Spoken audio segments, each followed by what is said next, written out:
It's the biggest deal in poker. The chance to win a mountain of money. And a World Series bracelet. And now, for the first time ever, the winner will be decided outside the USA in London. As we enter day 2 of the World Series of Poker Europe, presented by Betfair.com, only the strongest players remain. All of them trying to scoop a first prize of £1 million. Already some famous faces, among them former world champions, have departed with nothing. That's poker. Some took it badly. Some took it surprisingly well. That was a bit of fun. Others have reaped the rewards of good fortune and good play. Among them some of the best female players in the game, hoping to prove that they're a match for any man at the table. I'm last person standing again.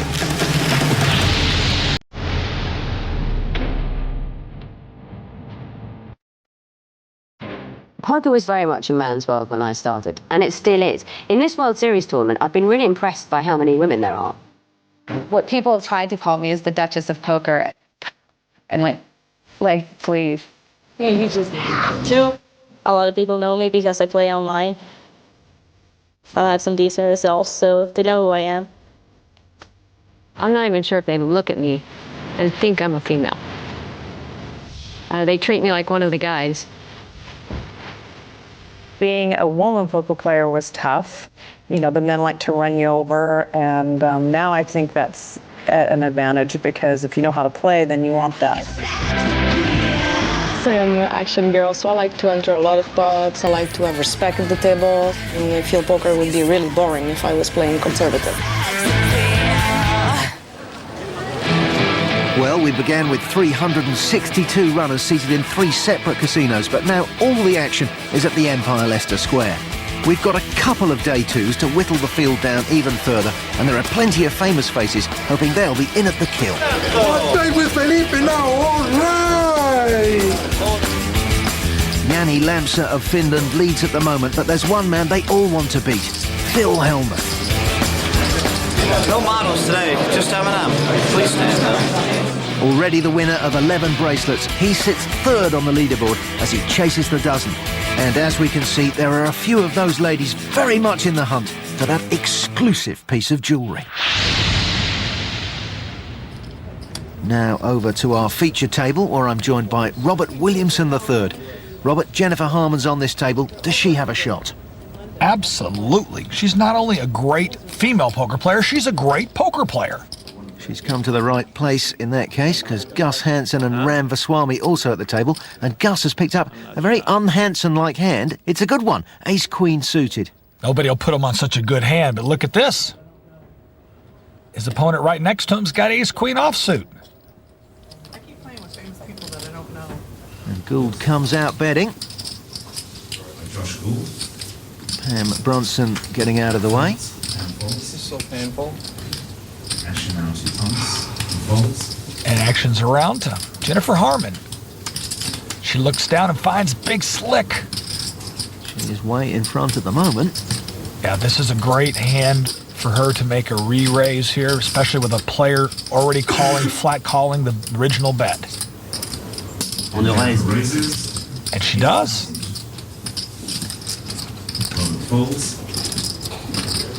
That is clearing the field out like a dose of DDT. But Hansen made of sterner stuff, I suspect. You know, Jennifer and Gus have a lot of history. They play a lot of poker together. I think he's going to rethink the situation, saying, hey, she might be making a move back at me. He might get involved in this spot. The call. He does make the call. Gus calls. Wow. Well, that probably prices Gold in, and Gold folds. Wow. I thought for sure that would price him in. Well, he believed one of them. Jennifer checks them. Still ace-king, Jennifer.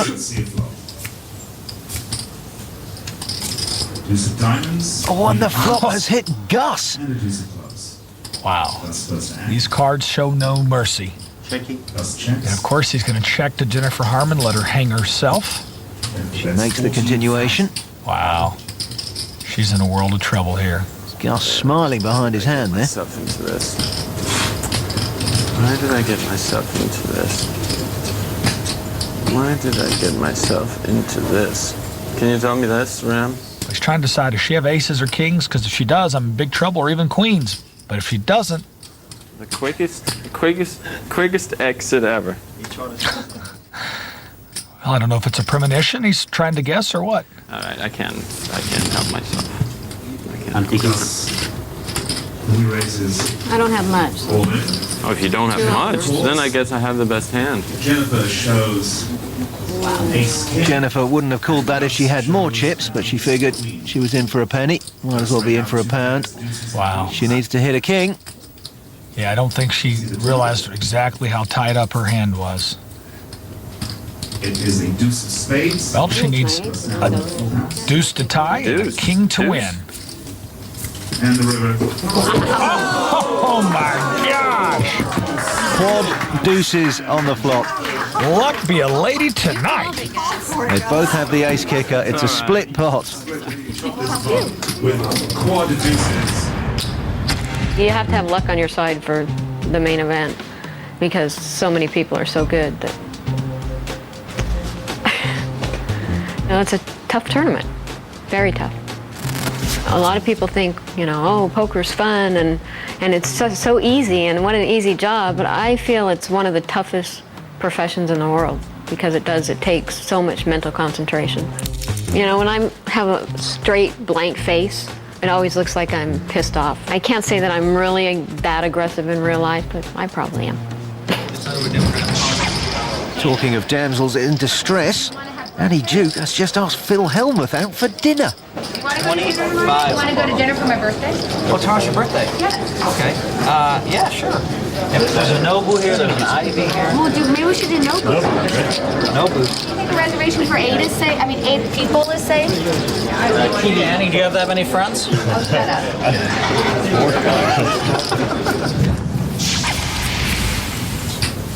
Back inside the Empire Casino Leicester Square at our feature table. Action folded round to Jeff Garza, who's picked up the royal family. King-Queen offsuit. Ram Vaswani waiting in the gulch with ace-6 suited. What's Jeff going to do? Looks like he's going to open it up for a raise. Ram, a very aggressive player. Won a bracelet in 2007. His first one, quite surprisingly. No, what's really surprising is Ram Vaswani called this with ace-6 from early position. Well, as I say, he is writing his own rules. He's a saber-toothed poker player. He always did march to the beat of a different drummer, that's for sure, but one tough opponent. Well, let's see if the flop helps Ram or Jeff. Oh, what a flop! Ram has flopped the nut flush, but it's top pair and a very decent flush draw for Jeff Garza. Yeah, this is big trouble in Little China for Jeff Garza. I don't know how he can get away from this. Understandably, he comes up betting, but look at those percentages. He is drawing as thin as a cigarette paper, and Ram comes over the top. I think he made it a real small raise. Jeff Garza's going to think, I've got him where I want him. I got to come after him. Yes, this is where Ram reaps the reward of playing such a wide variety of hands. All in. And Jeff goes all in. Oh my gosh. And this is a slow roll call because Ram Vaswani has the nuts and he finally turns it over and says, I guess I've got a call. I mean, since most likely you're drawing dead. Wow. Jeff Garza's eyes popped out of his head. Wow. And there it is. Close the door. Absolutely, close the door on the foot of Jeff Garza. He is out of this tournament. And Ram Vaswani wins a big pot. He's a tough player when he gets a hold of chips. Yep, the rest of the table will be saying goodbye to Jeff, but they'll be wishing he hadn't given chips to Ram. Yeah, no problem. No, I do it. You need to know the mathematics of the game. There are pretty standard moves in the game, but once you get to that sort of level, then, the better players are really the ones that can read into people more. When I used to play little games with my friends, little private games, I used to do pretty well. I could pick up a bit more information than all the other players I was playing against. I'd never take anything personally on the poker table. I'm just looking to play the way I think is right at the time. I try not to get emotional at all in the middle of a hand. Plenty of emotion on the outer tables, though, as the first hour saw a frenzy of bust-outs. We said goodbye to Sorrel Mitzi, and then Thomas Walrus. In fact, there was barely time to get comfortable in your chair as the all-in moves claimed victim after victim, this time courtesy of young internet sensation Annette Obrestad from Norway. But the player who was doing the real damage was Hussein Yilmaz. First, he sent Dean Saunders to the rail. And once he'd dispatched the Englishman, it was the turn of Marco Aho. Another one bit the dust, and Yilmaz continues to climb to the top of the board. Back inside the Empire Casino at our feature table. And it's the girls against the boys. And here is one of the girls. It's Pam Brunson, the daughter of 10-time bracelet winner Doyle Brunson. And she announces all in. All in with 5-4. I don't think she's looking for any callers, that's for sure. She's just trying to steal those blinds. She'll want to avoid big hands, and she's run into one. Bullets in front of Jennifer Harmon. Yeah, Jennifer's got a little tough decision here. If she flat calls, she might accidentally pick up a caller or two behind her. She's probably going to have to go ahead and raise and try to eliminate the fill to get it down to heads up. But if she really wants to gamble, she could flat call and hope to God somebody moves over the top of her behind her. It's taking a chance. A lot of chips in the pot already. I favor go ahead and raise it. Try to take it right there. Certainly giving it some meditation. Yeah, she definitely doesn't want to give away the strength of her hand if she acted too quick. Anyway, they might realize she's got aces. Well, she has raised. They will have to put her on a big hand. It's 14-1. 10,000 on top of that. Yeah, she's only going to get action if somebody else wakes up with a big hand now. Raise, re-raise. Yeah. Do it, prove it. And now, Pam Brunson's going to have a lot of help. Double me up. I think I got 2 live ones. Oh, shit. She's got 2 live ones, all right. Undercards. And Pam Brunson is all in with a 4-5. These are the hands to have against aces. Come on, 4-5. See the flop. At least Pam knows what to ask for. 8 of spades. Oh, and looky here, 2 clubs on the flop. She's drawing live. One more club will give her a flush, and she's made it. There, but now Jennifer Harmon has the redraw. One more club, and Jennifer Harmon's going to win this pot. The 10 of clubs, she'll win it with a straight flush. No good. Looky there, and Pam Brunson doubles up. Sorry. Well, I'm not, but... I think we can say she's happy about that one. And maybe a Brunson will win this bracelet after all. Woohoo! Oh, I'm last Brunson standing again. That's my claim to fame. Dad and Todd are the pros in the family, and I'm the amateur, and so we're a very competitive family. They never wanted me dating a poker player, much less becoming one. They are really supportive, surprisingly now, but for so long they didn't want me playing. It was really tough for anybody, and especially a woman. Probably helps being Doyle Brunson's daughter, because maybe they think twice about what they're, the moves they make on me.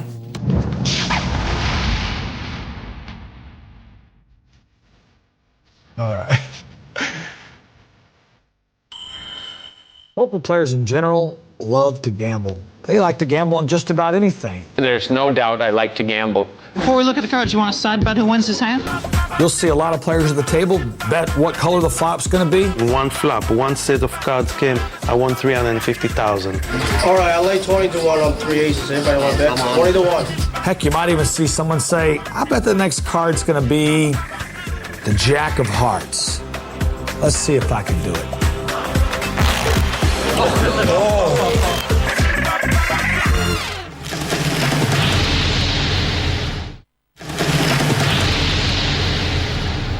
That is a great card trick, Robert. If you can persuade your lovely wife to be sawn in half as well, you've got yourself a magic act. Upwards of 15. Don't try this at home, kids.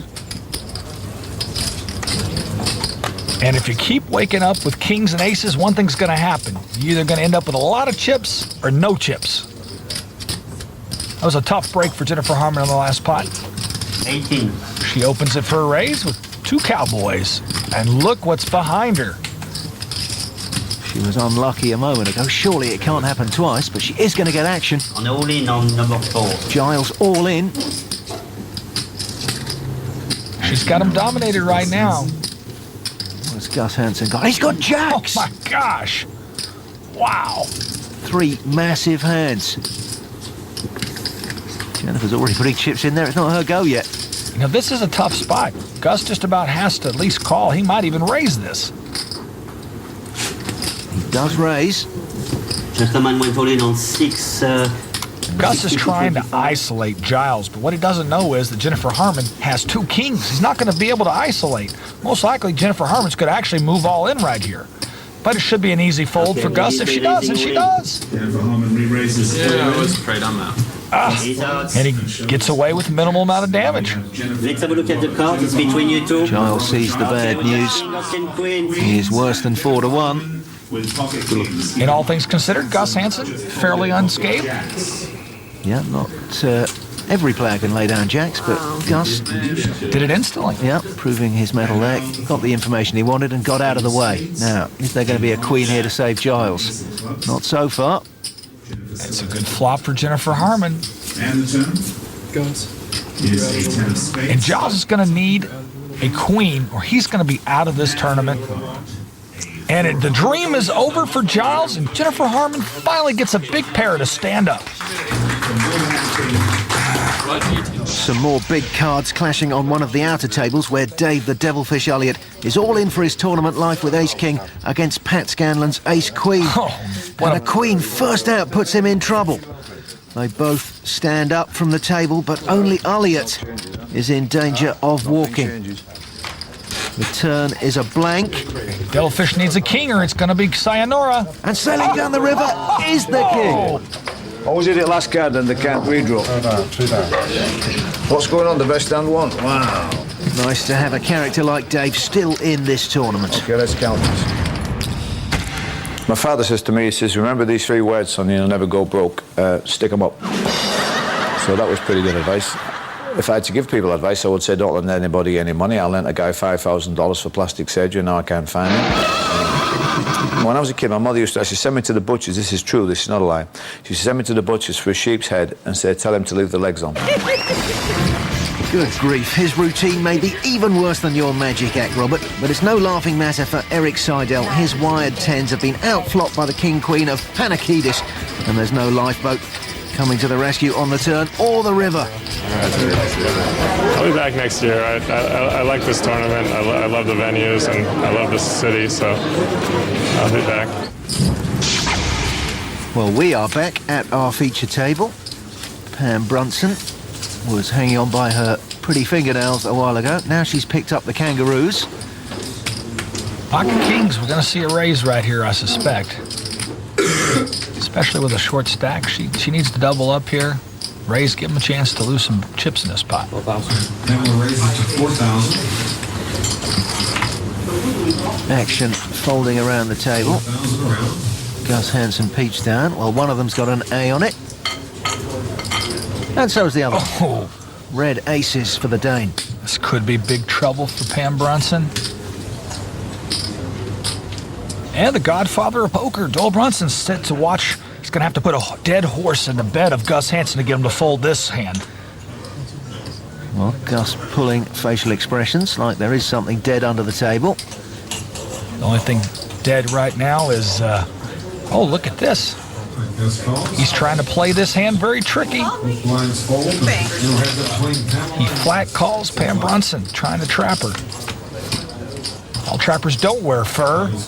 Oh, and now he's got a dangerous flop. That is a nasty flop for anything, even aces. Do you like the flop? He may have given Pam a chance to lose less here, but no. She doesn't have enough chips to do anything different. You got a queen? No aces. She's not going to like what she sees here. Oh, she's in big trouble. And Doyle in the background, standing up there, coming to take a closer look. Look at that. And he sees that his daughter is heartily dominated. We'll give you more. A 9-1 underdog. Gus has 2 aces with the ace of hearts. Shame on you. And she scolds him. Shame on you, she says. She needs a king, exactly a king. She has 2 outs in the deck, or else she's going to be the last Brunson to say goodnight. Oh, and add insult to injury, was an ace. Nice hand. Nice indeed. A full house, aces over queens. And the Brunson family, class act. Pam Brunson smiling till the very end. Doyle there to see his daughter off. Yeah, it's pretty sweet. Yeah, it is pretty sweet when you win.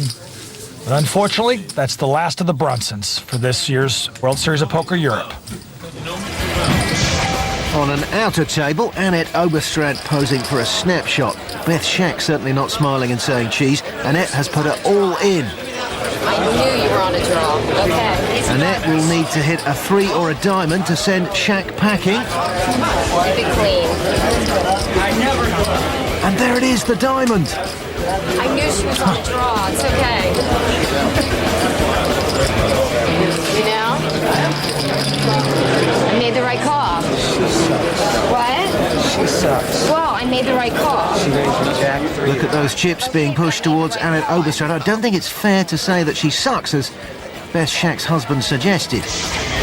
And nor the two guys in this hand, both former world champions. Right now it's Phil Hellmuth who needs the small miracle. And he gets it right out of the box. Jesus Ferguson will need to hit a queen or a straight. We'll find out if he can walk on water. I'm kind of rooting for Jack, too. Not looking good now. It has to be a queen. And that is the end of Chris Ferguson. Playing with you guys. A lot of great players came out for this tournament, as they should. This is a fantastic tournament. I always like playing with Phil. I really do. He's out there. He's having fun. I'm having fun. So it was good. Phil's just won a hand, but it won't stop him giving people a hard time. Today I'm gonna bust you. I'm not even gonna try. I raised the last pot. I raised this pot. I raised 3 pots ago. Raise every pot. You see all that happened to me? Your gun's empty, kid. I have over pairs and top 2 every hand. It's a joke. 2,500. I don't even know where I am. You're a never land where you never have to grow up. Yes, the poker brat still throwing his toys out of the pram. We have a new arrival at the feature table. It is Vicky Corrin. She's on the button. European poker champion as well. That's it. She won $1 million in one go. Not a bad payday, even by your standards, Robert. I would take it gladly. Well, Hansen has found pocket sixes, and as you'd expect, come out firing.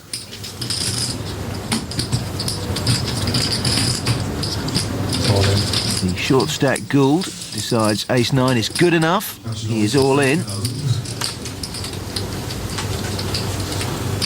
I want everybody to know that he raised enough so I can re-raise afterwards. Vicky Corrin takes the hint. And it's ace-king for Nuno Heraldez, also new at the table. And he pushes all in as well. Well, the blinds have been going up. The shorter stacks cannot wait forever. Gus threatened a re-raise. Now he's got a tricky call to make. The math is actually here for Gus to make a call, just in hopes that he's got the best hand presently. Maybe these guys both have an ace tied up. Whatever. Whatever's easy to say when you've got plenty of chips, and Gus Hansen makes the call. And he's going to find out that he's actually in the front. There are 3 overcards out there he's got to avoid, though. The ace, the 9, and the king. And 2 players with the tournament lives on the line. Gus Hansen really kind of on a free roll. This is an important pot to his stack, but he doesn't have to win. 4 is good. Another 4. And a 5. That's fantastic for the sixes. Yep, great flop for Gus Hansen. Turn card was a 7. And a very good turn for him. Yes, he doesn't need to make the straight. He just has to dodge the 9, king, or ace. Catch an 8 or trade with 6s might still be good. Let's see the river card. River card. It's another low card, and that's 6s and 5s for Gus Hansen. And it's a double duo knockout for Gus Hansen. Knocks out 2 players with 1 below. Heraldez and Gould will have a story to tell, both gubbed by the Great Dane.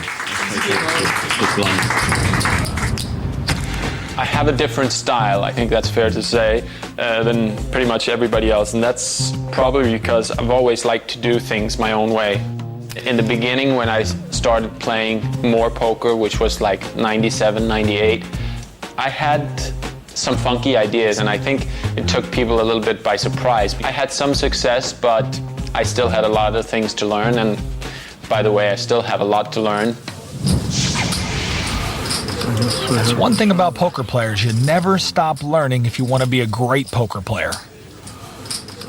Well, Vicky Coren has learnt enough to know that 2 aces is a good hand. She pumps it up.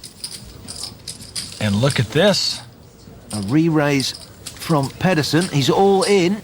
It's a great feeling to... Oh, and look at this. Another player wakes up with a big pocket pair. 2 10s. Sorry? About how much do you have? Me? That's 50, so... Okay. And Matt Hankins has a tough decision here, but look. Open raise, re-raise all in. Either flat call or just muck it. I call. And he flat calls. Wow, Vicky Coren's got a lover hand right now. She's been raised and then called. She's got 2 aces. I'm all in. And she goes all in, of course. And now suddenly Hankins is regretting that. Yeah, I bet he wished he hadn't called that original bet for sure. And now you don't need a count because you asked already. What a convenient situation for me, though. And she's giving him hell back. It has pluses and minuses for you, this situation. All right. I guess you got that big. Yeah. Good lay down from Hankins. Vicky Coren shows him the aces. He wouldn't have been in great shape against the Queen Jack, really. Okay, that's fine. We'll figure it out if shit happens to The flop gives a little bit of hope to Pedersen, but he'll need to catch some more paint. Opens the door, though, a queen or a jack. Well, they've both got a flush draw, but Vicky has the ace of hearts. That actually helps Vicky. Oh! I do have to put 16-2 in. Vicky pulling a face like she just sucked on a lemon. It was a bitter pill to swallow for sure. Poker is quite a male game. It's quite statistical. It's quite obsessive. It's not as different from train spotting as it might be, even though we play it in these glamorous places and we might win $1 million. I think women are a bit more sensible about money. Buying into a tournament for £10,000, women are readier to think, how many pairs of shoes could I get for that money? Let's not be silly. We're much less likely to suffer from egotism and pride. Men are more likely to get emotionally tangled up in wanting to beat a particular player. I don't really have vanity. I don't especially care. If I sit down at the table and someone assumes I'm all dippy and rubbish, on a bad day, they're probably right. But I don't really mind. I can use that to my advantage. None of them as pretty as Vicky's, but plenty more heads rolling on the outer tables. Barry Greenstein giving an autograph, and Patrick Bruel and Bruno Fatoussi enjoying an embrace.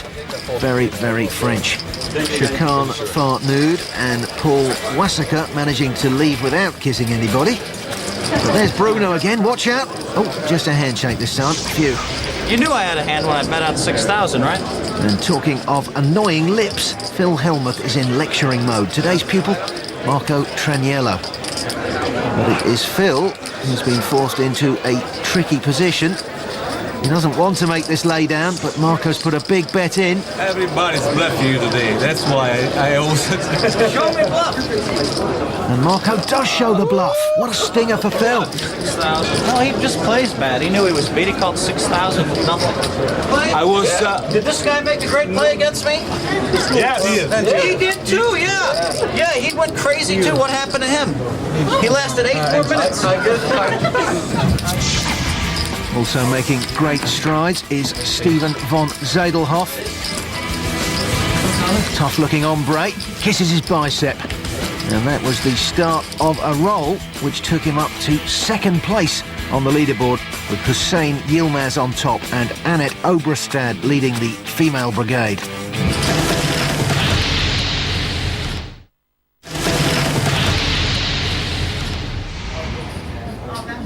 Joining our feature table in the orange shirt, 2004 world champion Greg Raymer. And Gus Hansen's gotta hate this new addition to the table, because Gus Hansen's no longer the chip leader at the table. There's a new sheriff in town. Well, quite a few outlaws for him to look up. Harman, Hansen and of course Ram Vaswamy. And, well, not a bad thing to have in your holster. Pocket tens on the button. He makes the raise. It's a re-raise of Harmon.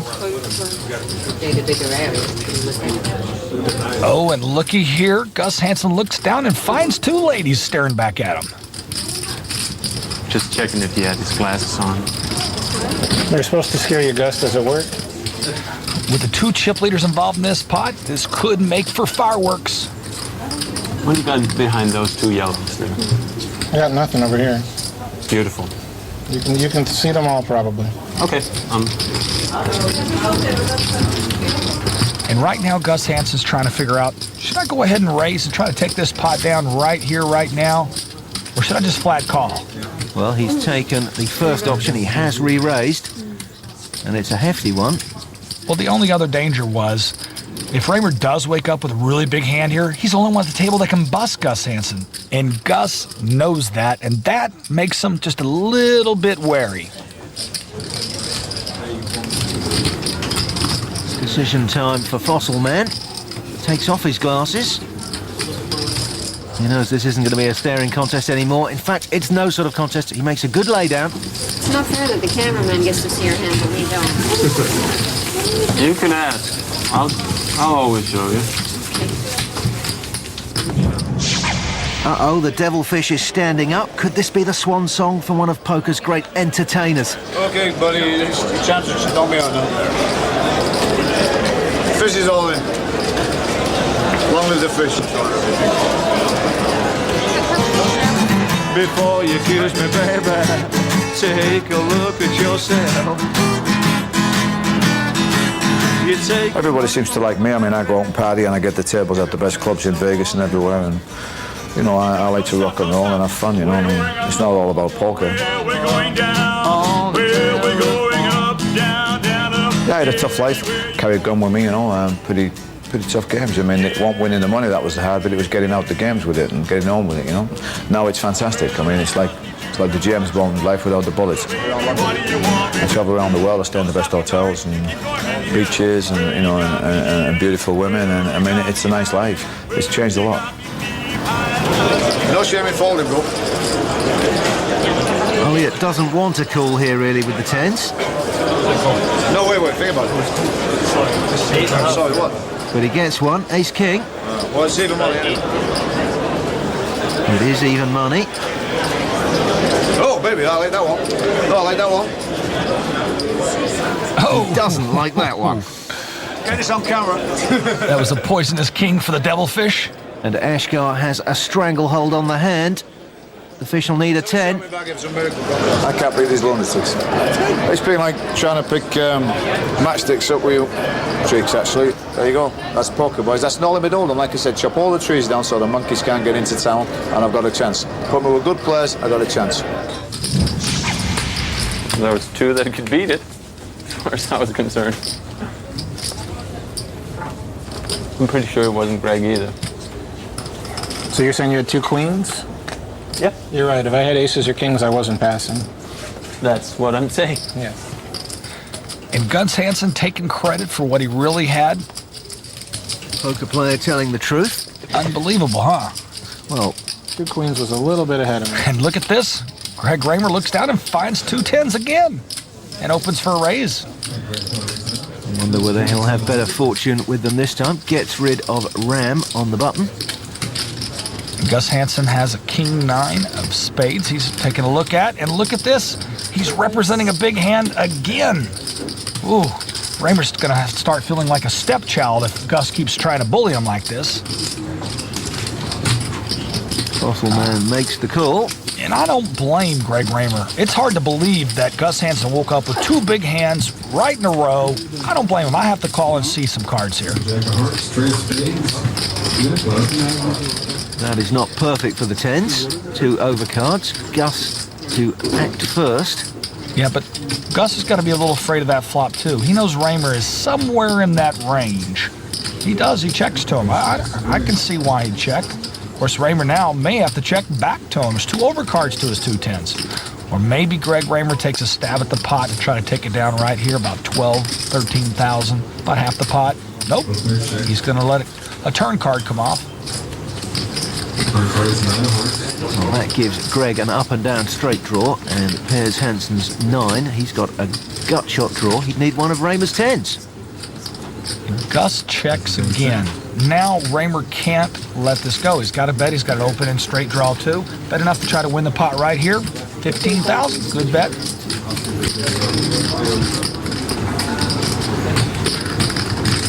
Gus going into the tank. Yeah, Gus is trying to reason out what would he have checked on the flop unless it was either a really big hand or an underpair. And he can beat most underpairs now. So he makes the call. Never looks happy about it, even when he's winning. And now he is winning. Oh, what a river card for Gus Hansen. Wow. Now, this is tough, you know. I'd like to check here. Keep the pot small, just in case Greg has a big hand. I win. Got a 9? That's a hell of a catch, sir. That was 4 outs. Losing 2 hands in a row like that, it's a tough pill to swallow. 4 outs for you. Being on tilt. It's playing bad because you're emotionally upset about stuff that have happened on the table. Tilt means to kind of just buzz. I wouldn't know that, you know? Yeah, right. Being on tilt, you're off your game. Playing bad poker. If you want to be a consummate professional, you can't go on tilt. Easier said than done. Going on tilt is really tough not to do. Gus has picked up another genuine hand. He has got the walking sticks, pocket 7s. It looks like Gus is playing a lot of hands here. Somebody might give him some action because he just keeps playing hand after hand after hand. Well, once again, it is Raymer. And this time he's got a suited ace-9. Yeah, this hand's not quite as big as the other ones, but I guess big enough to see a flop. On go the lizard glasses. And Gus gets a cold-blooded stare. And look at that! Gus has flocked a full house. 7s wrapped around 5s. Well, Gus Hansen is definitely on fire right now. How much can he extract from Raymer? I'd probably take a free card right here. I don't think I'd bet this. I'd make it look like I've got ace-king or ace-queen. Well, Gus hoping that strength looks like weakness. And he leads at the pot. 20. And Greg Raymer raises with nothing on a complete bluff. Bad timing. Gus Hansen's going to go into the tank here and act and do everything that he can to let Greg Raymer think, I'm weak. But I don't think he's going to raise. He's going to flat call and let Greg Raymer hang himself. Of course, that might not be a card for Greg Raymer to hang himself. That was a blank. Well, if you put Hansen on a straight draw with a 6-8, the sort of hand Gus does play, that might save Raymer some money. But he is reaching for chips. All in. He says all in! Wow! And Gus calls in a heartbeat. Did I run into the nuts? Second nuts. Oh, 7's full. And the fossil man, with his tournament life on the line, is drawing dead. He's going to be a relic soon. Drawing dead. That is one unhappy former lawyer. Well, that's a tough book to read. All in and drawing dead. Good hand, Gus. Gives Gus credit for playing the hand very well. And wow, the former World Series main event champion is gone. And Hansen has a mountain of chips. The truth is, Gus is volatile and everyone knows it. And if he thinks he has an edge on you, he'll play for a big stack. So, you know, it's hard to try to run a bluff on him like I did. It's hard to, try and get him to pay you off because he is a good player.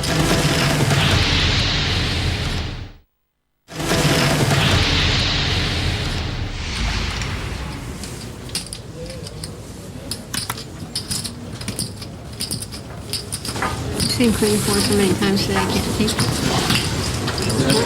And we haven't heard from Ram Vaswani in a good while. Raising 4,000. Ram raises it up, but he has walked into pocket kings in front of Gus Hansen, who really is being slapped in the face by this deck. It looks like Gus Hansen's just on a roll and a rush right now, and He's going to get action. When you get a lot of hands in a row like this and you're an action player, action creates action. All in. Oh my gosh! He moves all in, and Gus Hansen beats him into the pot. Ram knows he's in trouble. He does have one overcard. That is the slender thread he will be hanging on. My tournament life. And not a good spot to put his life on the line here. He has missed the flop, so he has only 2 more chances to hit one of those elusive aces. Misses on the turn. And this has got to be an ace, or we're going to say goodbye to a European poker champion, Ram Vaswani. Great player. Haven't heard much from him today. And if Gus wins this, his chip stack will be enormous. And just for good measure, full house on the river for Gus Hansen, and now he's got a ton of chips. First Greg Raymer, then Ram Vaswani. Gus isn't just winning the battles, he is winning the war. There's still a long way to go. Gus is the sort of player who can make this move with a lot of different hands. It's one of the few hands I'm worried about coming up against, you know, so it's just the way it went, really. Typically understated reaction there from Ram. Let's see how these two behave. We have Joe Lee, who has bet with 2 pairs, aces up, He's 6 against. and he's induced a call from Rybachenko, who has a straight draw and a flush draw. Lee, a 3-1 favourite, and his hand stands up, and he's happy. I'd hate to see him if he wins this whole event. The only people smiling more are the shareholders down at the earmuff factory. A lot of stacking work to do there for Joe Lee. Back at our feature table, Steve Van Zadelhoff has joined the company. Someone else for Gus Hansen to tussle with. You do that to them. And there's Jeffrey Lissandro as well. Fantastic Australian player. Both cash games and tournaments. Very deadly player. Yes, every time they knock somebody off this table of the quality of Ram or Greg Raymer, it seems that another great player turns up. Just shows you how much talent is in this tournament. All the world's best players here trying to win this title. Well, Vicky Corrin won the EPT London event. She has picked up a suited Queen 10. What does our $1 million woman want to do? And she defends from the big blind. Not a bad play. Gus Hansen, though, with a huge fortress of chips. Vicky will have to be careful about taking him on. And what a great flop for Vicky Corrin. She flopped an open-end straight and a flush draw. Gus Hansen also has an open-ended straight draw. And they both check. And that's a great card for Vicky Corrin. Now has a straight flush draw as well. And look at this. That gives Gus Hansen a straight. 5, 6, 7, 8, 9 for Gus. Vicky, of course, has that made flush. How much can she induce from Gus? She is the spider at the centre of the web, trying to lure in the juicy Danish fly. And Gus just calls, saves those additional chips. Yeah. I was afraid my straight was no good. I've got a straight as well. And Gus finally loses a pot. Another lady contender doing well is Annie Duke. She is way ahead of Hussein Yilmaz with pocket kings over the big slick. He'll need running spades or running aces. This is a huge tournament-changing pot for Annie Duke. This could be a big hand for her. Yilmaz has been riding high all day, but this is going to be pricey. Deuce of hearts. Over 200,000 chips in the middle, and he is drawing very slender indeed. Now he's drawing dead. Okay. Annie Duke giving the ladies at this tournament even more reason to smile. Back at the feature table, the button in front of Vicky Corrin. Yeah, but that's just showing the ankle. Gus once again picks up a powerful hand. And everybody is happy. I believe any 2 cards are powerful for Gus Hansen. He likes them all. He doesn't discriminate against the cards much. And Chris Bjorn looks down defined. King Jack suited. I know it's going to. He's moved all in. That gets rid of Harmon and Corrin. Gus Hansen's not the player that I would want to play a bluff at. He's liable to call you down. Well, I think Bjorn was short-stacked. Figured now or never. 23-9. It's late. I'm drunk. Gus is making an excuse for his next action here. That's a mighty good card, that one.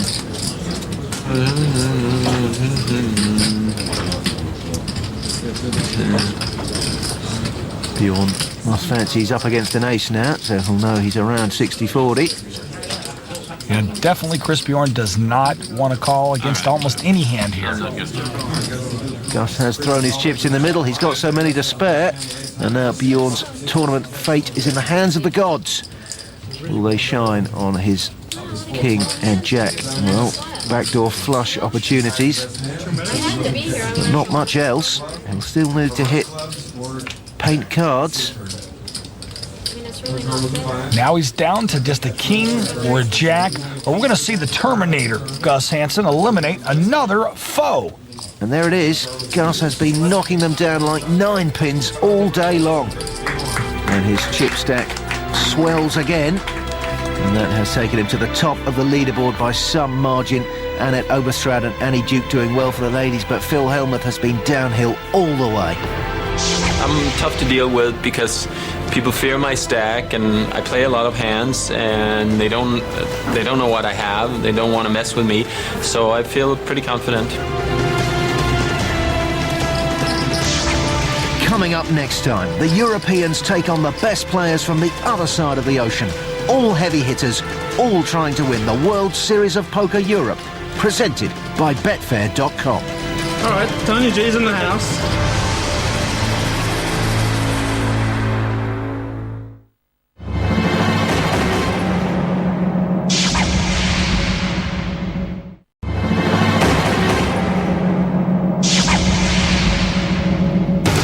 Make no mistake, winning a world title is a big deal.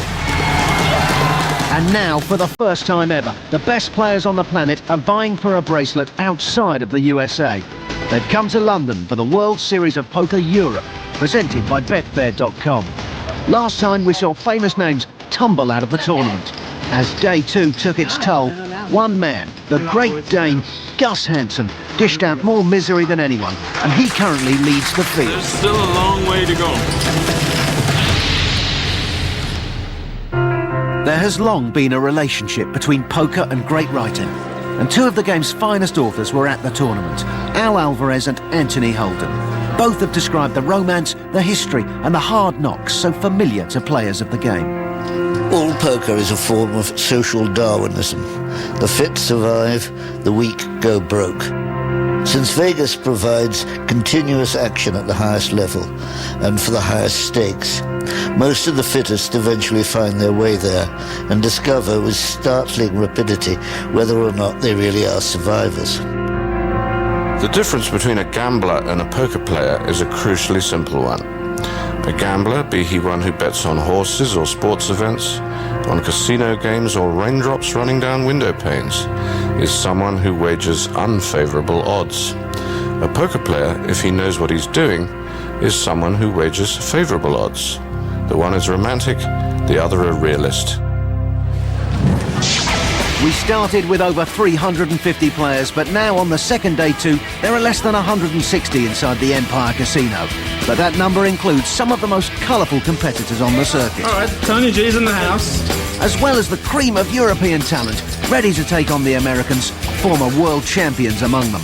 Call it social Darwinism or just a tough day at the office, but today's players will need to build their stacks up near the leaders from yesterday. Right now, it's Finland's Patrick Antonius who leads the pack as the second half of the draw begin their day 2. Joining me in the booth is bracelet winner Robert Williamson III. Robert, what do you make of this table? Daniel Negreanu, Howard Lederer, another tough table. I heard a rumor I'd be on the TV table today. I couldn't decide whether to get like really drunk or take a double-decker bus to the club, like proclaiming I'm going for my 3rd bracelet. Like someone else. It was just With a little DJ. very difficult choices to make I'm in MC life. Howard. Why not do both? I could do both, actually. You're right. Come on. I could. And he opens for a raise in good position in the cutoff position. But he's walked into a hand in front of Adam Younglin. He's got a bigger ace, the ace-queen. And with a short stack for Aliotto here, Younglin has no choice. Push them all in, hope for the best. Well, he's just re-raised, and Aliotto goes all in. And an easy call for Younglin. Now we get to see 5 cards. There you go. Younglin a 3-1 favourite as we go to the flop. And Aliotto sees the bad news. He's going to have some help or we might lose our last bracelet winner. Well, they both catch an ace, but only 3 9s in the deck for Aliotto. Oh, that opens the door. That's a good card for Aliotto, actually. Now he can have a deuce for a tie, a 5 for a push, and a 9 for a win. And no help, and we're going to lose. Aliotto. Yes, Dario learns the hard way that you can't get a coconut every time. He did win a bracelet this week in Omaha, but his luck has run out on the Texas Hold'em table. Listen. Luck must help you, and luck will never tell you when she's gonna help you. You know, you just have to wait. Well, Aliotto might be jetting back to Palermo early, but this Italian can't be too disappointed. And who says that home court doesn't count? His bracelet in Potlem and Omaha makes it 2 out of 2 for the Europeans. Seems like they're taking a liking to these bracelets. Every young player is always dreaming like to win a big, very big tournament or a bracelet. You know, it's a great feeling. And every great player's nightmare is to be all in when your opponent has flopped a bigger set. Alan Cunningham left with just 1 out for the win against Johnny Lodden. All in call. He'll need to catch a 7 on the river. And that ace is no help, so we lose one of the most consistent tournament players in the world. He won't be happy, but you can almost hear a big sigh of relief go around the room. They are all thinking, thank God he's lost his chips.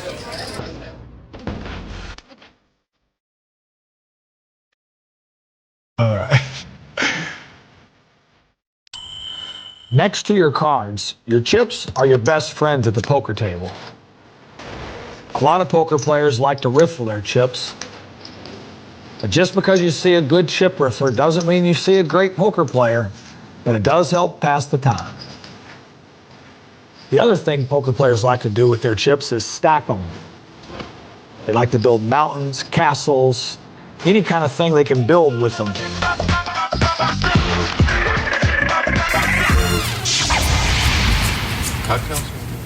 Back at our feature table inside the Empire Casino, Leicester Square. Tickets being printed. And Daniel Negreanu with a thoughtful face and an interesting hand, pocket 5s. This will be good enough to open up for a raise, I suspect. Daniel likes to play a lot of hands. Good enough to get rid of Younglin and Lederer. Lee Nelson sees 8 deuce and puts it in the trash, quite rightly. And nobody wants to take on Daniel Negreanu here. Action around to Magnus Persson, the Swede. He's in the big blind, and he decides that there's value enough to make the call, even with 10-8 offsuit. Well, he does have 2 overcards, luckily for him. They have both missed that. It's given a gut shot to Persson, but he won't like those spades. And Daniel Negreanu is definitely going to make a continuation bet here. It's legitimate for Magnus to put him on the ace. He did bet in early position, but with a gut shot, it's worth a small call. Well, that may get Persson a free card here. Yes, Daniel gave him an iffy look. He wants to see a river card. So nothing for nobody. And now Magnus bets. Time for Daniel to put his thinking cap on. Daniel's got a tough call here. You know, he represented the ace, but now, because he checked the turn, it looks as if Persson might have that ace. Tough position for Daniel Negreanu. Weird. Something doesn't feel right. I don't know.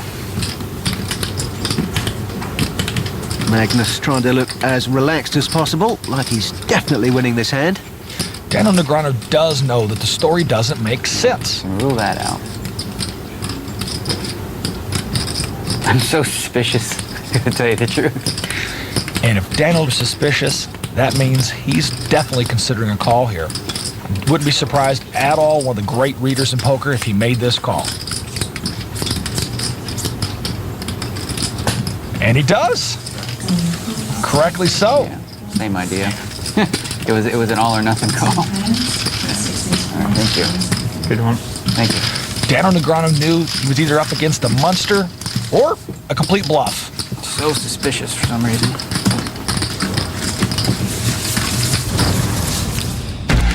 Even before I sit down at a poker table, I get something out of people based on the way they're sitting in their chair, what kind of clothes they're wearing, whether or not they even clean their fingernails. All these things make up, based on so many years of play, kind of like a stereotype. I hate to use that word.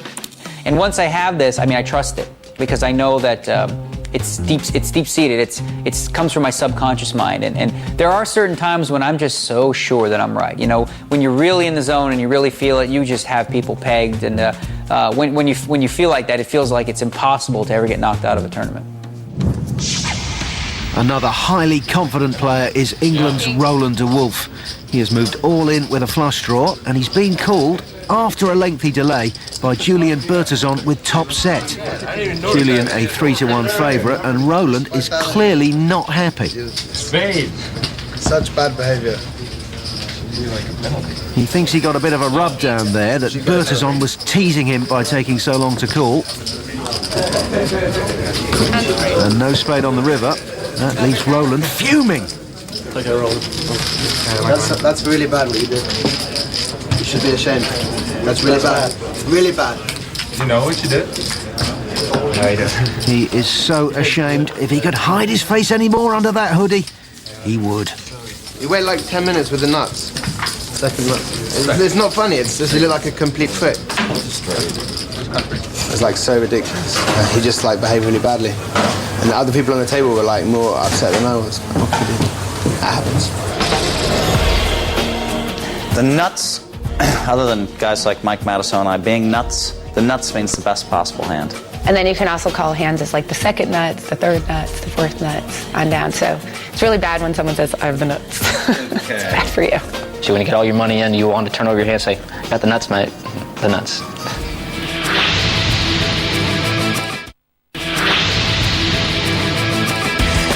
Making moves in the right direction on the outer tables, Patrick Antonius, Jimmy Gobbo Boy Fricky from the USA, and busting player after player, it's Kenny Tran. They are riding high right now, but Daniel Negreanu of Canada has barreled into the top 10. Armed with chips, the 3 times bracelet winner will be looking to dominate our feature table. And Daniel Negreanu is a tough player with or without chips. When he has chips, though, he's extremely dangerous. Well, Queen 7 is not dynamite. But Daniel makes the call. He likes to play a lot of hands, mixes it up. It's going to be hard to put him on that hand. And look at this, Howard Lederer with ace-queen. Wow, and he just flat calls. He must have X-ray vision. Pocket kings in front of Lee Nelson. Lederer could have got himself into awful trouble there, Robert. Absolutely could. And Lee Nelson definitely needed to go ahead and raise his pot up, and he does. Kings are the type of hand that you want to play against one other player, not 2, not 3, 1. Well, he doesn't get rid of Daniel with the Queen 7. Daniel obviously feeling quite adventurous. And Lee Nelson got called because he didn't raise enough. He only raised to 2,000. But look at here, speaking of raising, Howard Lederer moves all in. Wow. He has to put on the whole act to try to get Daniel to call, though. Absolutely. Show a little weakness here. Well, there's nothing stronger than an all-in move, and that's what he's made. Look what I started over here. Daniel Negreanu almost sounds proud that he got Howard Lederer to get all his money in with the worst hand here. Okay, baby, deuce 3-5. Deuce 3-5. Deuce 3-5. I want to give you a shot. I want to give you a good shot. Are you kidding me? Deuce 3-5. I want 999. Deuce 3-5. Well, it's not deuce 3-5. No help at all there for Lederer. Yeah. The backdoor flush no good because Nelson has the king. Big trouble for me. And now Howard Lederer has 2 aces he can catch, or else he's gone. And that is the end for the Professor. He has been schooled by Lee Nelson. Another leading American contender is taking the long and lonely walk. I think I have the best hand there most of the time, and if I have the best hand, I'm supposed to push. So I have no regrets. And no regrets for Lee Nelson as he's stacking Howard Lederer's chips. And I'm a doctor by training. One of the things that you have to do as a doctor constantly is we're looking for small signs that might indicate some sort of an illness. And it's the same thing in poker. You're diagnosing a hand, you're diagnosing the person, you're looking for micro expressions, where their eyes are directed, how they put their chips in the pot. And I think that that's what good players pick up on when they make a big decision. I have a micro expression, Robert. I shake like a nudist in February whenever I get a good hand. Well, that might be what they call a tell. King 10 not good enough, but ace 6 in front of Magnus Persson also hits the trash. Yeah, from early position, I don't mind getting rid of that hand. Pocket 8 for Adam Youngland. This one, I suspect, will not be fed into the garbage. And he opens it for a raise. Good hand to raise with, 2 8s. Gets rid of Nelson. And the action round to Sam Norman from the United Kingdom. He's picked up a bigger pair, 10s. And in the chip position that he's in, he has no choice here. He cannot afford just a raise. He's got to push all in, put the pressure back on Youngland, just in case Youngland has 2 overcards. Why take a coin toss when you can just take the pot down right there? He's reaching for that chip stack, and in it goes. And now, just because Youngland has so many chips, he's going to be priced in to call this. He ain't going to like it, but he's going to probably call here.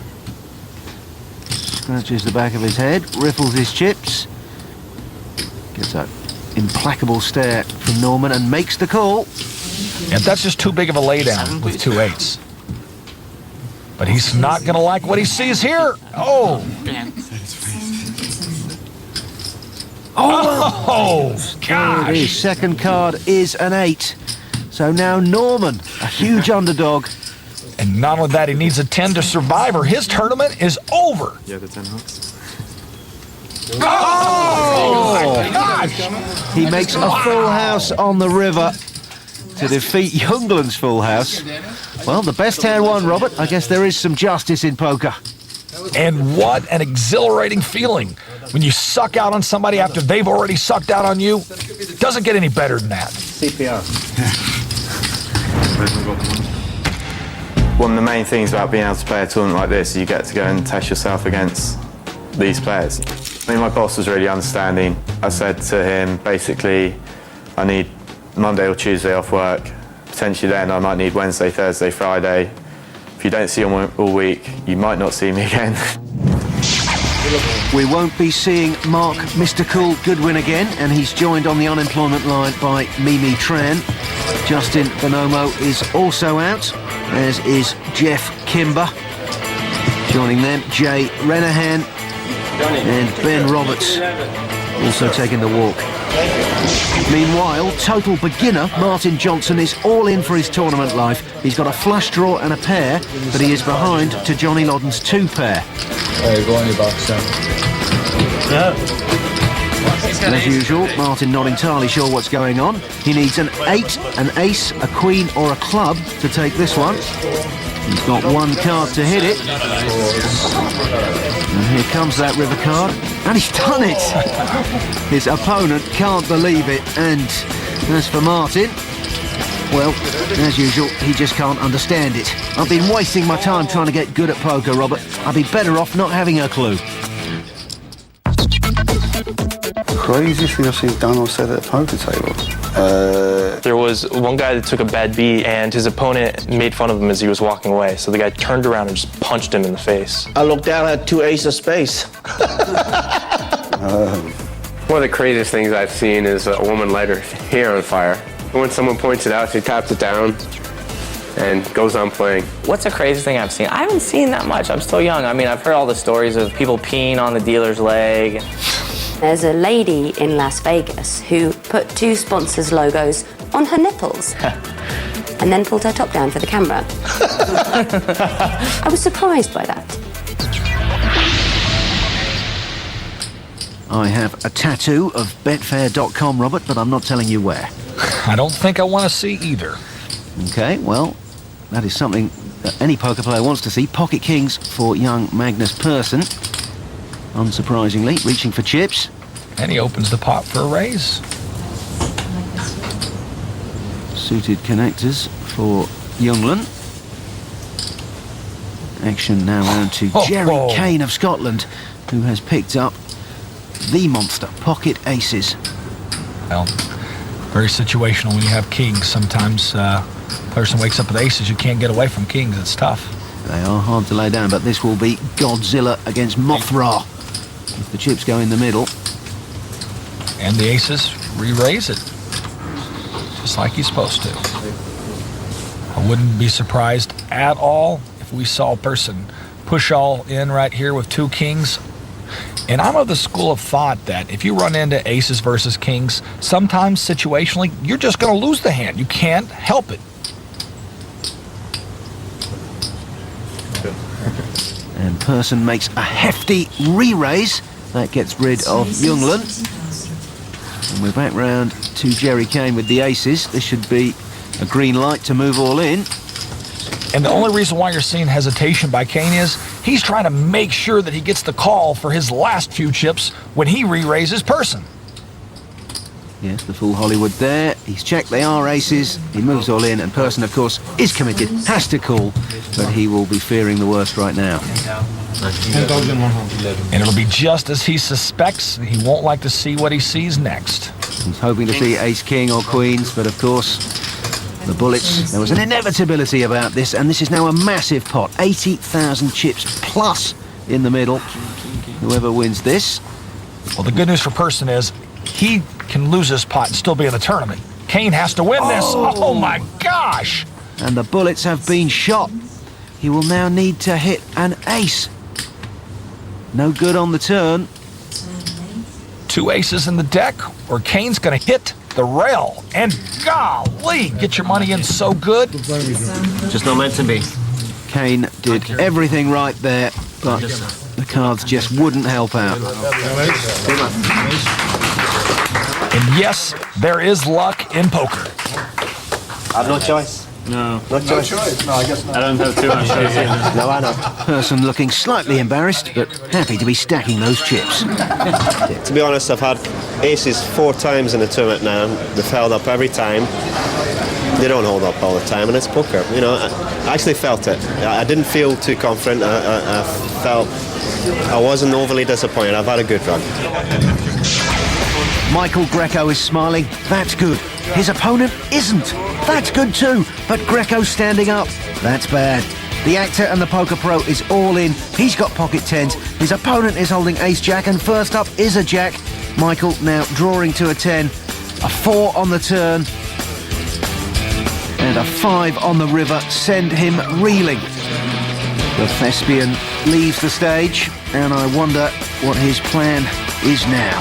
Gotta get this cheers, mate. Good plan. Pocket aces for Johnny Lodden, and another pair of tens in trouble. Nicholas Levi has only 2 cards in the deck that'll get him out of this scrape and send Lodden to the rail. The dealer ready to peel one off. And it is a 10. Johnny is gone. My advice, get yourself round to Michael Greco's and bring a bottle. On another outer table, we have an all-in and an instant call from Kenny Tran. Kenny is facing a king-queen offsuit, and he has pocket 9s. There'll need to be some royalty on the turn to keep this alive. And a harmless 4 means Kenny wins. The river, it's a deuce, it's irrelevant. His opponent is out, and the man nicknamed Sick Call proves he knows how to make good ones too. He adds a stack of chips to his burgeoning skyscraper. And as we can see from our chip leaderboard, he's very much in contention. Everybody now looking at the back of Finland's Patrick Antonius, however. he's bounced back to the top.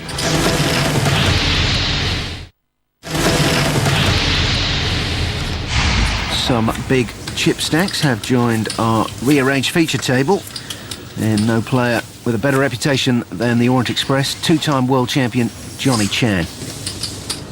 Sitting in the white shirt there, Jacob Paulsen, currently second in chips. He's picked up 7-4 of hearts. He looks to be getting involved. Well, I see how he got a hold of those chips. He's playing a lot of hands. 7-4 hearts is a good imagination. Yeah, he's obviously a Gus Hansen fan. Any two will do. Negreanu calls. Beavers folds from the button, but Daniel Negreanu, with King Jack in the small blind, he's going to complete. It's good. And Johnny Chan checks it with the 8-7 from the big blind. And here comes the flop. Ace, king, and a 6. Daniel Negreanu caught a piece of this flop. Only player that did. That ace has got to scare him a bit, though. Negreanu could make a 10 for the straight, but it's Paulsen who comes out betting, and he has missed by a country mile. And Daniel makes that call because it looks a little suspicious that Paulsen entered this pot without a raise, holding an ace.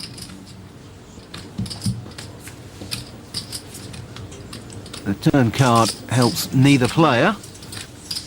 Daniel checks, and Paulsen has got another bullet in the chamber. He fires again.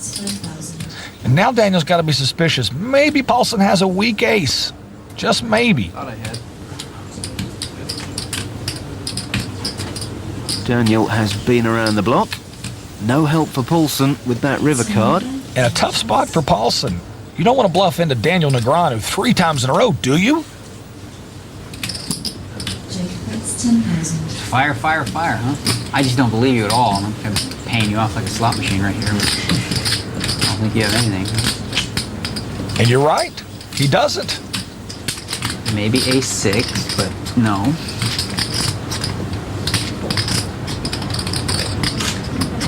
If you don't have ace-6 or ace-8, I don't think you win. He doesn't have those 2 hands. Paulsen looks uncomfortable. Daniel sees it. And he should, because Daniel has the strength to call and makes a great call. All right, I'm playing good today. Kid poker certainly cooking with gas. Okay. Phew, that's what I was hoping he'd say. Never sweeter words heard when your opponent gives up and lets you take the pot. Meanwhile, at the outer tables, popular British pro Willie Tan is all in with wired 8s against Alexander Vathney and his ace-queen. It's a classic Hold'em coin toss. The dealer prepares the flop, and it looks like Willie should have tossed a coin instead. The turn card, absolutely no help, and Willie needs to hit an 8 and an 8 only. And that's no good. His chips go back towards Alexander Vathney, the Norwegian. And Willie Tan is out of this tournament. Also leaving us is Harry Demetriou. Owen Locke is out. And so is Bruce Stubbs. Thomas Wisner departs. And Jamie Gold does for John Shawman. Also at risk, James Keys against Sean Deeb. Deeb standing up there. And Keys has pocket kings. He'll have to dodge an ace and a club flush, or he'll be joining the casualty list as well. A lot of chips in the middle here. The turn card is a harmless 6. One more shot at it for Deeb. But that river cannot stop the Kings from bringing home the bacon, and Keys doubles through. He's still with us. That is one of the biggest pots of the tournament, and it looks as though Keys felt every card. Back at the TV table inside the Empire Casino, Leicester Square, and the action is round to Matt McCulloch, the red-haired gentleman there with the shades on. He's picked up pocket kings. It's always great to look down and find 2 cowboys staring back at you. Jacob Paulsen has got the Montana banana. 9 deuce, that's no good. And Lee Nelson doesn't fancy his 5-2. He looks down and sees a different set of boys. 2 jacks. Yeah, the knaves good enough to make the call. And he avoided the first trap by just flat calling here. Didn't re-raise pre-flop. Well, an overcard could save him some money here. There isn't one. Well, this could be trouble for Fronda for sure. But he checked. He may be trapping, of course. Yeah, I don't think he was checking because he was afraid. A bet of 10,000. Fronda gives McCulloch the stare. This could be the time to come over the top. Or will he continue to play it cagey? Well, nothing cagey about that. Yep. This is one of those situations where, unfortunately, you think you played good all day long, and then you accidentally make one mistake, and here it is. Now, you've got to get lucky to stay in the tournament. And this will take a lot of luck running straight cards. Oh, a jack! Aye, aye, aye. Well, once again, the good news for McCulloch is he'll still have chips at the end of this hand, even if he loses this pot. And he does lose it. Ryan Fronda puts one over the American. It's a difficult fold when I short stack and I hit a low flop. How much more?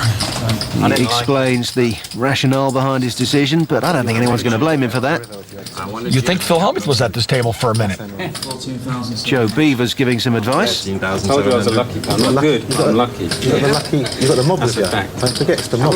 Mob looking after you. That's because you believe it. It's got the mob looking after him, you see. Is that what it is? Yep. It's got the mob looking after him. I see. Okay. Don't look after me, they look after him.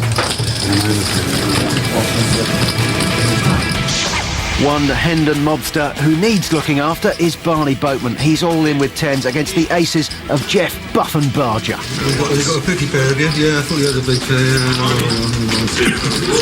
Never mind. Right, 10s Actually, it was the best hands I've seen in the whole tournament.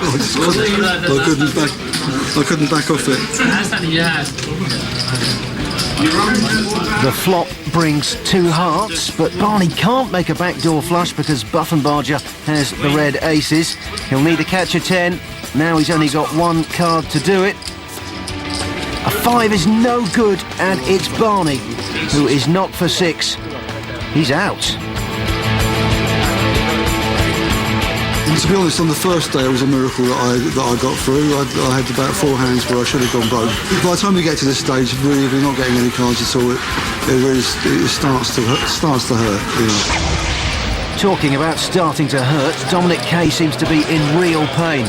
He has a big call to make on the river.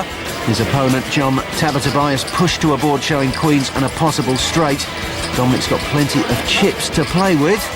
And he makes a brave decision and shows down a pair of 6s to take the pot. A big confrontation between Jamie Gold and James Keys, and Keys has asked for a chip count. It's between 40 and 42. That's a big slice of his stack, but those kings must look good.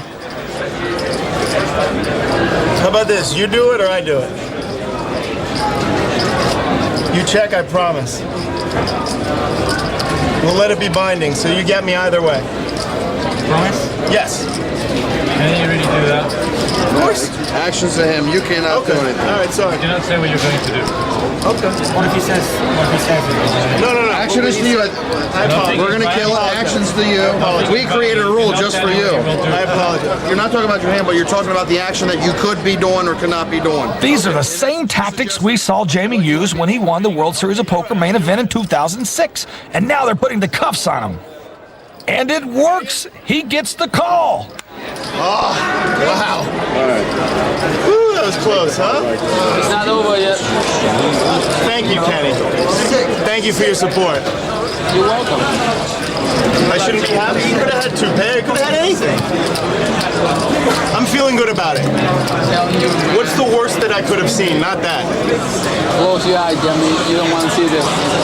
I swear to God, if you call that, I'm coming over this table. I have the feeling like King of Hearts on the river. I'm coming over the table. Jamie threatening to attack Kenny Tran, but it's been a long day. I'm not even sure he could make it over the table. Oh, 3 down. Thank you. I'll do it in sections, yeah? It obviously wasn't going any differently no matter how we played it.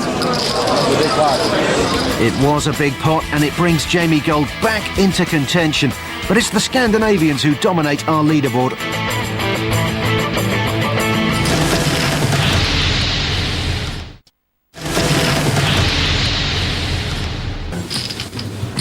Right, let's see who's ready to do some pillaging on our TV table. Johnny Chan has picked up a suited King 10, and he comes in for a raise. Daniel more interested in talking to Annette. I'm sure he'll be keeping his eye on the game when it's his turn to bet. McCulloch gets out of the way, and we're round to Jacob Paulson, who has found wired 10s. He was aggressive early on with rags. Let's see what he does with a genuine made hand. Just a call. And he decides to give Johnny Chan a little action. I don't blame him. And Lee Nelson picks up the blind man's aces. Ace-4 can look a bit like a pair of aces when you peel them up, but he has had a good enough look and just flat calls with them. He'll be hoping to see some hearts in the middle. And we're on to the flop. 9, 3, 8, 2 diamonds gives Johnny Chan a diamond draw, but Paulson still has the best hand with an overpair. Everybody checks quickly round to Chan, and he follows suit. Will the turn card help Johnny make even more? Well, that does give 2 pairs to Paulson, but once again he checks. And Johnny's got to figure out how much can he call here. 20,000. That's a big bet. I would have bet about 15. I don't know if the kid can make this call. It's a tough call. But the one thing that Johnny did do right was he checked on the flop. And lots of times a player is going to go for that because they can't see that Johnny might have a flush. Maybe he thinks Johnny's on a complete bluff here and he'll get paid off. Well, this delay means Johnny is no longer worried about losing the pot to a full house or even quad 8s. Paulson is not that good an actor. And Johnny's going to remain stoic here. He never says a word. He just wants to drag those chips at the end of this long silence and hope right now that Paulson makes this call. I'm sure he never sucked out. And the kid looks nervous. He's shaking. I think he knows he might be beat, but he might have the best hand, and he does. He pays Johnny Chan off. He's not going to like what he sees here.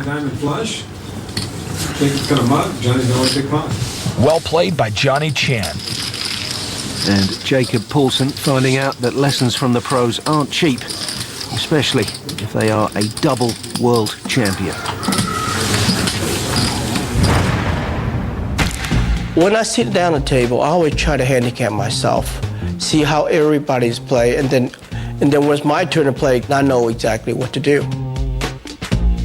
I'm probably the first Asian player ever played a game of Hold'em. They didn't know what hit them. I mean, I was bluffing. My style was no style, and they just didn't know what to do and how to play against me. So I was walking on water. I love the challenge. I love the competition. That's why we're here. I always love the game. I love poker, and I love London. That's because you don't have to sit next to this guy, Johnny. I really want to bust you out. Trash-talking Tony G is in a huge pot against Isabel No Mercy Mercier. Doesn't matter. Even though I love you. Trust me, she'd be better off with no ears. But her queens are in front of Tony's big slick. The flop does nothing for the Australian. The turn is also a blank. The butcher of Baghdad! There he is. I've been waiting for the butcher all night. And he's finally arrived. I'm a big warrior with a big heart. You can't talk until the cards come out. I have a big heart myself. Yeah, but I'm talking before the cards come out. You talk all the time. Not before the cards come out. Yes, you do. No. Yes, you do. Only when I win. When I lose, I take it like a champ. You talk all the time. Now sit down and take it like a champ. You play so bad, blah, blah, blah. Sit down and take it like a champ. It's no longer fun when the bunny's got the gun. Ah, if I had a gun, Robert. I just remembered. I took it back to that. Nothing else to do than playing this game for the next 4 days, remember? Only because you're off tilt or you're on tilt. Super tilt. She wanted to feel that passion. You screwed her pretty bad. Back at our feature table. 7-8 offsuit. Good enough for Marcello Marigliano. That's pretty aggressive with a 7-8 offsuit, especially with kid poker at the table. Well, luckily for Marcello, Daniel had nothing. The same cannot be said of Johnny Chan. Ace-10 suited, the Johnny Moss hand. And Johnny Chan doesn't mind mixing it up with players. This is a playable hand for him, Ace-10 of clubs. Certainly playable now, he's hit trips. And Johnny Chan sets the trap by checking. Marigliano quickly checks behind him. And Johnny's going to let him hang himself. Marigliano tests the water with a feeler bet of 7,000. Maybe he's mesmerised by the pattern on Johnny's shirt. Now, Grub, if I'm Johnny Chan, I'm going to flat call here, just in case I don't have the best hand. And once I've done that, then I'm going to check the river, too. Here comes that river card. It's a total blank. And Johnny follows your advice. He checks. The only way Marigliano can win this is by bluffing, and he does. All right, let's switch that. Johnny calls. And tournament poker is all about survival. Johnny Chan, the master, shows us by controlling the size of this pot by not raising. Played this hand beautifully. I'm all in. Uh-oh, these two again. She's a nice person. Go on, Jamie, do it. I didn't call. Make me triple up. Make me triple up. I want to get to 200,000. Starting from 30 to 2. Make me 100,000 in this pot. Call. Don't you call. go. Think about it. If I see the 10, I'm going to be very upset. Come on, pay back for me one time in my life. Make me suck out slots. The butcher, you got the straight draw. Hang on. No, it's over. It's bicycle time. The butcher. Oh, look at this, a boat. Sorry. Is the word. Am I talking though? Like, I always kill Tony G. As if losing wasn't bad enough, Isabel gets a cuddle from Tony. No woman should have to pay so high a price. You bust out. I like it. I mean, when I arrived this morning and I saw it was on my table, I'm like, oh my God, this is the happiest day of my life. I love playing with Tony G because I think he's funny and he takes out the funny things in me, and I'm having a blast. I mean, it doesn't put me on tilt. I don't want to leave the table when he's there, so I'm very disappointed that I have to go away now. Also in danger of going away now is young Adam Junglen. He's picked up ace-king, but Alexander Verthney is first to act with aces. He pushes all in. Junglen doesn't like it, but he makes the call. Verthney shows his rockets and sees the good news that he is a 19-1 favourite.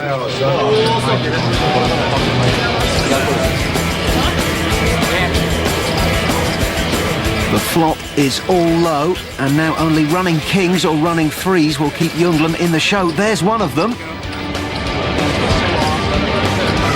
But no miracle on the river, and the Scandinavian sends another one to the rail. Also pulling in the chips is Patrick Antonius. He looks all business, but he gives a smile to the runaway chip leader from yesterday. That's Gus Hansen, who says Scandinavians are always depressed. So what if it always snows where they live? It's easy to be cheerful when you're winning.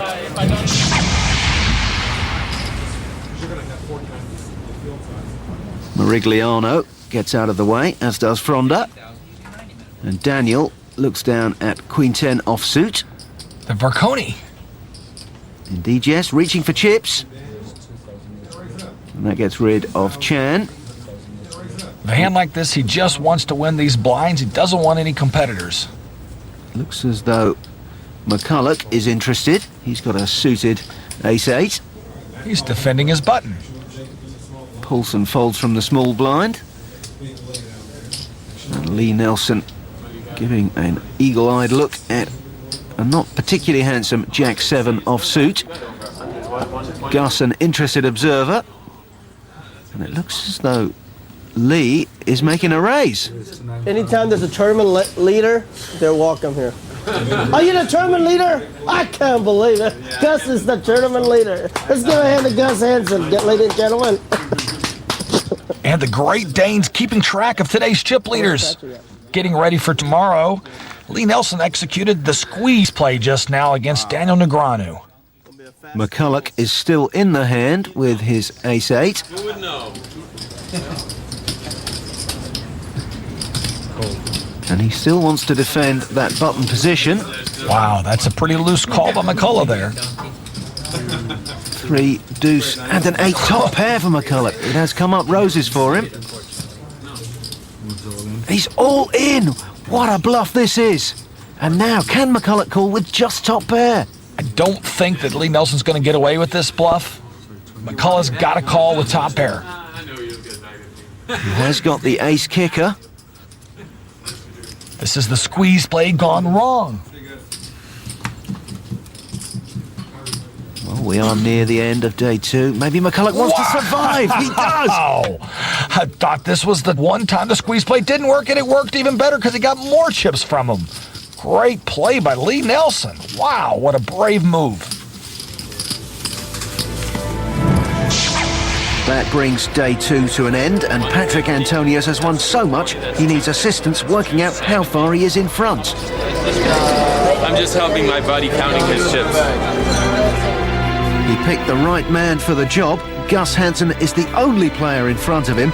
We have 2 women in the top 8, and just 84 players will come back for day 3. I enjoy playing with him. I always enjoy trying to play against the best of the best. So hopefully I meet him at the final table, and then we can see who's going to win this one.